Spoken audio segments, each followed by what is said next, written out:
In today's video, I'm going to teach you how to turn photos into textures Affinity. We'll take a regular photo and convert it into a versatile texture you can use for overlays, grunge effects, or subtle surface detail. I'll walk you through each action and explain why it matters, so you understand not just what to click, but what you're achieving. Start by going to the top menu and clicking File. This is your hub for bringing assets into Affinity and keeps your workflow organized from the very beginning. Opening from the menu helps ensure you're working in the correct document and color space for your project.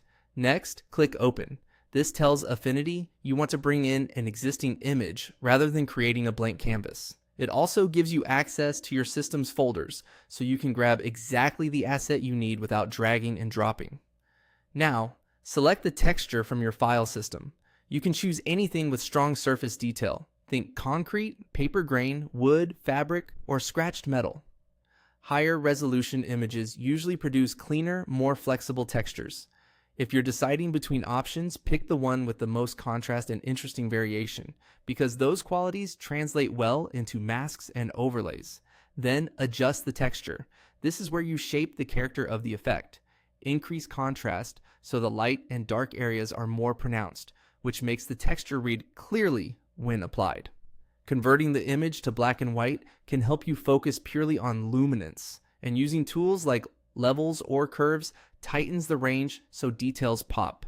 If the texture feels too busy, reduce midtones or soften highlights. If it's too flat, raise clarity or sharpen edges slightly to emphasize grit.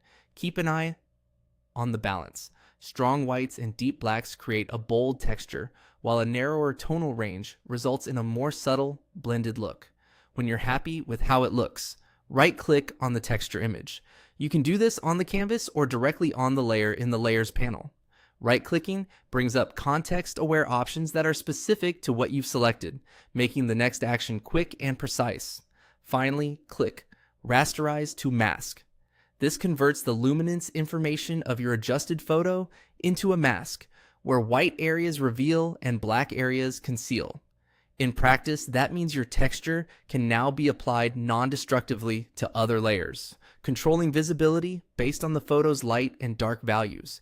Use it to add depth to typography, weather a logo, or give an illustration a tactile feel.